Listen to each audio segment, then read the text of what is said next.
Assalamualaikum warahmatullahi wabarakatuh. Yang saya hormati Bapak Apotekar Saifuddin, SSI, MSI, PhD, selaku dosen pengampu mata kuliah Farmakoterapi 4. Pada kesempatan kali ini, izinkan saya mempresentasikan hasil rangkuman dua jurnal dengan tema Cardiovascular in Islam and Quran. Baik, masuk ke dalam sejarah Al-Quran dan hadis, di mana Al-Quran diyakini sebagai firman langsung dari Allah Subhanahu wa Ta'ala menurut umat Islam yang diwahyukan kepada Nabi Muhammad SAW melalui malaikat Jibril selama rentang waktu 23 tahun dari 610 Masehi hingga 632 Masehi. Penafsiran Al-Quran dilakukan oleh para ulama pada abad-abad berikutnya, yang paling populer dilakukan oleh Ibnu Katsir pada abad ke-14. Sedangkan hadis adalah perkataan, keputusan, nasihat, tindakan, dan kebiasaan Nabi Muhammad SAW yang berbeda dari firman langsung Allah Subhanahu wa Ta'ala dan juga disampaikan secara lisan hingga semuanya disusun sebagai catatan permanen yang komprehensif pada abad ke-9. Hanya perkataan yang memiliki garis transmisi yang kuat dan kredibel yang dikumpulkan dan ditulis, baik Al-Quran maupun hadis digunakan saat menciptakan hukum Islam syariah. Kemudian masuk ke dalam pengobatan dalam Al-Quran dan hadis, di mana Allah Subhanahu wa Ta'ala menciptakan penyakit dan pengobatan untuk setiap penyakit. Nabi Muhammad SAW mengatakan bahwa untuk setiap penyakit ada obatnya. Dan ketika obatnya sudah jelas, maka penyakit itu disembuhkan dengan izin Allah Subhanahu wa Ta'ala. Oleh karena itu, orang-orang didorong untuk berdoa, tetapi juga mencari pengobatan. Apapun yang membahayakan tubuh, pikiran, dan jiwa harus diobati. Dalam Al-Quran dan hadis terdapat dua bentuk pengobatan yang berbeda, yakni pengobatan spiritual dan juga pengobatan fisik, di mana media yang digunakan untuk pengobatan ini adalah melalui ajaran dan wahyu Al-Quran. Untuk pengobatan ini secara khusus ditunjukkan untuk mengobati hati, karena Allah Subhanahu wa Ta'ala menghilangkan kemarahan dari hati mereka. Al-Quran menyebutkan penyakit tersembunyi seperti keraguan, ketidakmurnian, kemunafikan, ketidakpercayaan, dan kepalsuan yang dianggap sebagai penyakit hati. Kemudian, ada pun beberapa cara yang digunakan untuk penyembuhan seperti menggunakan madu, bekam, dan kauterisasi. Yang digunakan untuk pengobatan, tetapi kauterisasi harus menjadi pilihan terakhir. Madu digunakan sebagai pengobatan untuk ketidaknyamanan perut dan juga diare. Madu mengandung kandungan terapeutik gula, vitamin, antimikroba, dan lain sebagainya. Jintan hitam juga merupakan sumber pengobatan seperti halnya Al-Tabina, yakni bubur yang dibuat dari susu, madu, dan tepung putih. Dupa India juga digunakan untuk masalah tenggorokan dan radang selaput dada. Serta makan kurma dapat melindungi dari racun. Selain itu, air zam-zam juga diyakini sebagai pengobatan untuk demam. Kemudian dalam tradisi lain juga dikatakan bahwa sunat ludah, memotong atau mencukur bulu kemaluan, memotong kuku, mencabut atau mencukur rambut di bawah ketiak, dan memotong atau mencukur kumis adalah semua tindakan yang bermanfaat bagi tubuh dan dengan demikian membawa seseorang lebih dekat kepada Allah Subhanahu wa Ta'ala. Kemudian Al-Quran juga melarang untuk memakan makanan yang dapat dengan mudah menularkan penyakit. Polusi suara juga disebutkan dalam hadis di mana Nabi Muhammad SAW menganjurkan para pengikutnya untuk tidak berbicara dengan suara keras atau melakukan tindakan yang melibatkan suara keras. Itulah sebabnya mengapa Nabi Muhammad SAW tidak boleh menabuh genderang, meniup trompet, dan membunyikan lonceng ketika harus memutuskan bagaimana cara mengumandangkan azan.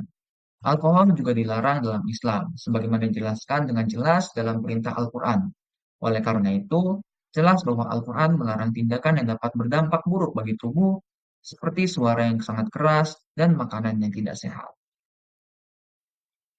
Selanjutnya masuk ke dalam sistem kardiovaskular di mana Al-Quran dan hadis membahas pentingnya jantung, darah, dan peredarannya, serta betapa pentingnya hal-hal tersebut bagi kelangsungan hidup.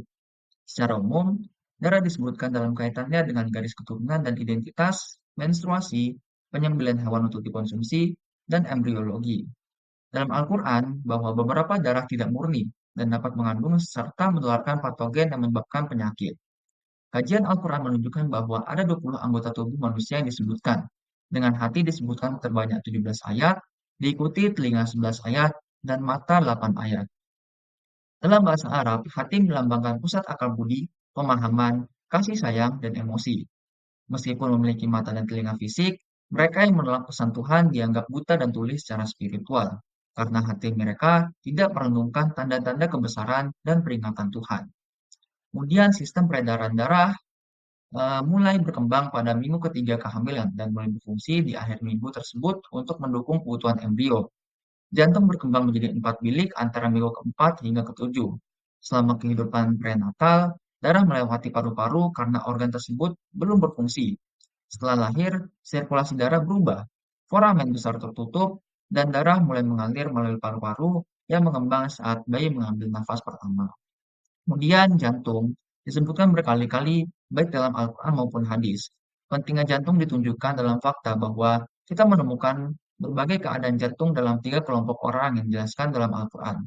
Yang pertama adalah kaum mukminin yang memiliki hati yang hidup. Yang kedua adalah kaum kafir, memiliki hati yang mati. Dan yang ketiga adalah kaum munafik, memiliki hati yang sakit.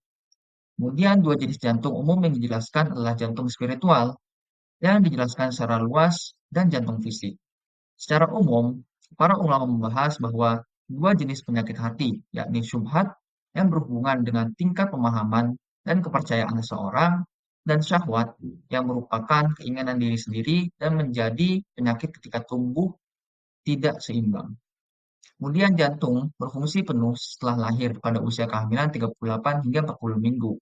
Jantung juga berfungsi sebagai kelenjar hormon dengan memproduksi faktor natriuretik atrium atau ANF yang terlibat dalam komunikasi dengan otak. Kemudian masuk ke dalam gaya hidup, di mana untuk gaya hidup sendiri yang dianjurkan dalam Al-Quran secara drastis dapat menurunkan kemungkinan seseorang terserang penyakit kardiovaskular, seperti penyakit jantung, pembekuan darah, aterosklerosis, melalui cara seperti terlibat dalam kegiatan spiritual, makan secukupnya, melakukan kerja fisik, mengurangi amarah dan kecemburuan, menghilangkan keserakahan, dan menjauhi makanan dan minuman terlarang. Kemudian sholat dilakukan setidaknya 5 kali sehari dan terdiri dari serangkaian gerakan yang melibatkan berdiri, sujud, dan duduk. Pendekatan sholat yang lesu dan ceroboh tidak memberikan manfaat rohani maupun fisik bagi kesehatan. Kemudian gerakan fisik. Selama berdoa juga membantu mencegah trombus vena. Gerakan berdiri dan duduk yang berulang sepanjang hari mengaktifkan pompa otot di otot kaki, seperti gastrocnemius dan soleus, yang meningkatkan aliran balik vena ke jantung saat berdiri dan memindahkan darah dari vena perifer ke vena sentral, sehingga mencegah edema dan mengurangi kemungkinan terbentuknya trombus. Selain itu, konsumsi makanan seperti daging putih atau ikan rendah lemak dapat membantu menurunkan kadar kolesterol dalam darah. Lanjut pada kontribusi dalam bidang kedokteran di mana embriologi eksperimental modern dimulai dengan penemuan mikroskop pada abad ke-17. Meskipun demikian, Al-Quran dan hadis telah memberikan deskripsi akurat tentang perkembangan embriologi sejak abad ke-7. Kemudian setelah wafatnya Nabi Muhammad SAW, wilayah kekuasaan Islam menjadi pusat inovasi ilmiah dan kedokteran, mempengaruhi dunia selama lebih dari 1000 tahun. Ajaran Al-Quran dan hadis telah memberikan inspirasi besar terhadap perkembangan ilmu kedokteran hingga era Renaissance.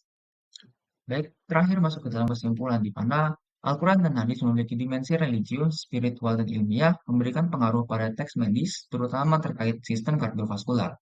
Jantung dipandang sebagai pusat jiwa, emosi, dan kecerdasan, serta sebagai organ penting yang rentan terhadap kerusakan seperti trombus. Kontribusi pengobatan Islam dalam anatomi dan fisiologi sering diabaikan di Barat, meskipun banyak penemuan ilmuwan Eropa sebenarnya telah dilakukan jauh sebelumnya oleh ilmuwan Islam. Hambatan seperti terjemahan buruk dan pendekatan medis yang konservatif di Eropa abad pertengahan mungkin menjadi penyebabnya.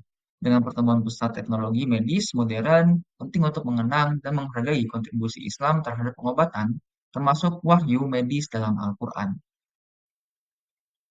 Baik, mungkin cukup sekian presentasi yang dapat saya lakukan. Mohon maaf bila terdapat salah kata atau perbuatan. Saya tutup. Bila taufiq wal hidayah. Wassalamualaikum warahmatullahi wabarakatuh.